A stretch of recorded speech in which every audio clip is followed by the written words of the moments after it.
Chris in Round Rock, Texas. How you doing? Hey, how's it going? Very well. Hey, I'll lay it out pretty quick. I'm not trying to be overly contentious on this, but I was going to say something about Richard Dawkins' famous tweet from over the weekend. Mm-hmm. I know he doesn't obviously speak for, every atheist or for you guys or anything, but I just wanted to throw out a couple of key points on it, and y'all could say whatever.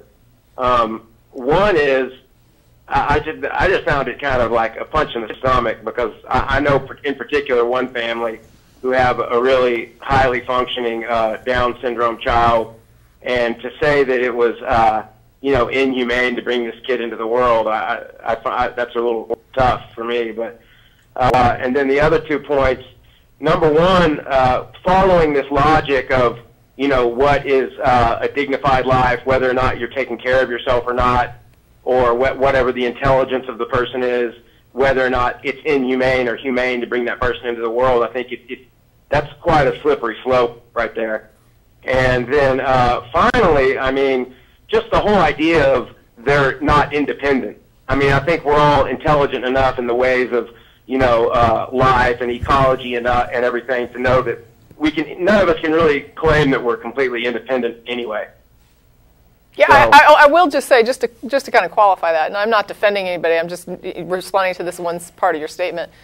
I think when people talk about independence, they're talking about just like the normal state of independence that the average person is capable of reaching. I got it. I think they're putting. I don't think that they think that they survive in a vacuum.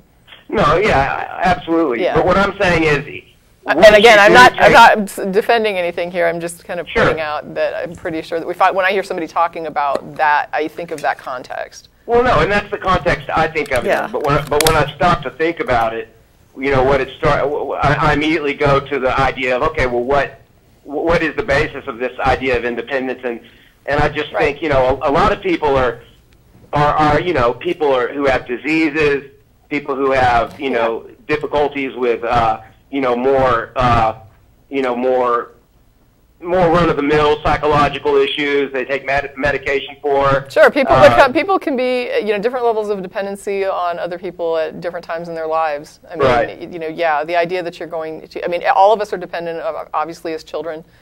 The ideal for most of us would be to raise children that would be independent, and then ultimately, as you get older, if you survive long enough, you'll probably become dependent again. And in the meantime, in that distance between childhood and old age, there's a number of things that can happen to you to make you more or less independent on. But what I wonder is, where is the inhumanity? Where is the inhumanity that's being discussed here?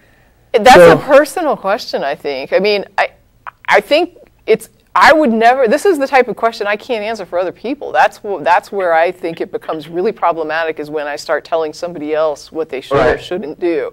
But there are. I mean, I would be a liar if I sat here and said that there weren't certain conditions that if I were carrying a child and a doctor told me this is the status, that I wouldn't say I want to terminate the pregnancy. I mean, there are things that I would terminate a pregnancy for, and I would feel it was in the best interest of the unborn.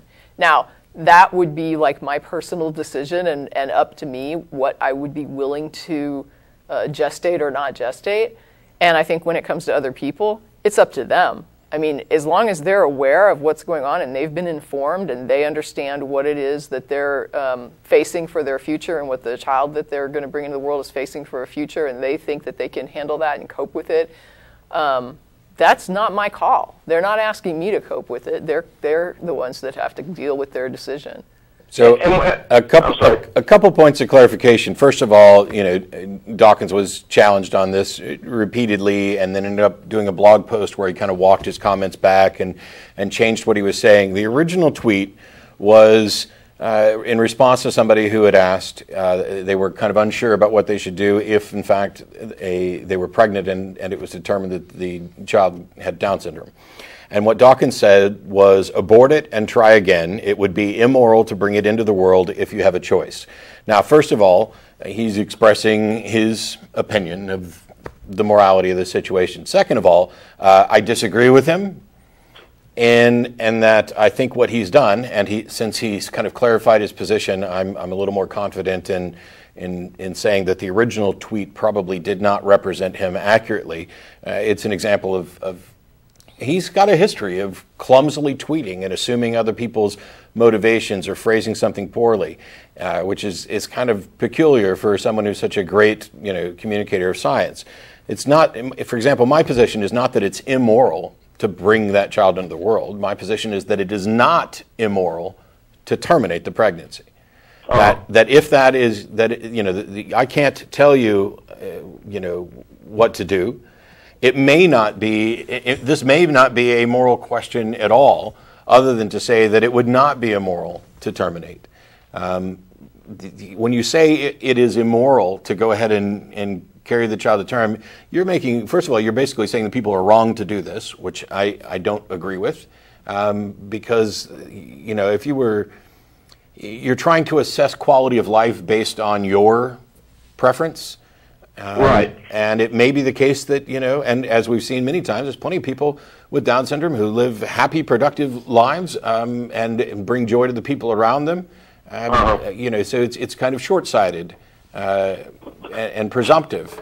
And what he should have said, and what he kind of later said was, when we're talking about what the options are, it may in fact be the most moral thing to do to terminate it. It is definitely not immoral to terminate the pregnancy. But what he wrote was, I think, wrong, and wrong in a number of different ways, because abort it and try again, I'm not completely up to speed on all the relevant science, but I'm pretty sure that once you have become pregnant and you have a fetus that has Down syndrome, trying again, you're probably going to repeat this over and over again, that these are genetic you might not. But I'm not that concerned. What concerned me more was the people who were assuming that Dawkins was speaking on behalf of every atheist or every scientist or every whatever, because that's just kind of absurd. That's not the way any of us think. It's the way religious people think. They have some individual that is the spokesperson for their group, and in reality, what we saw right away was people in the atheist community going after him, saying, no, you shouldn't have said that. You should have said it this other way. What you said is actually, wrong or objectionable, and that's why he ended up walking it back. We don't have the sort of, Dawkins is not the Pope of atheism and never will be. Right on. Sounds good to me. Cool. Thanks for your call. Thanks, Chris. Later. All right.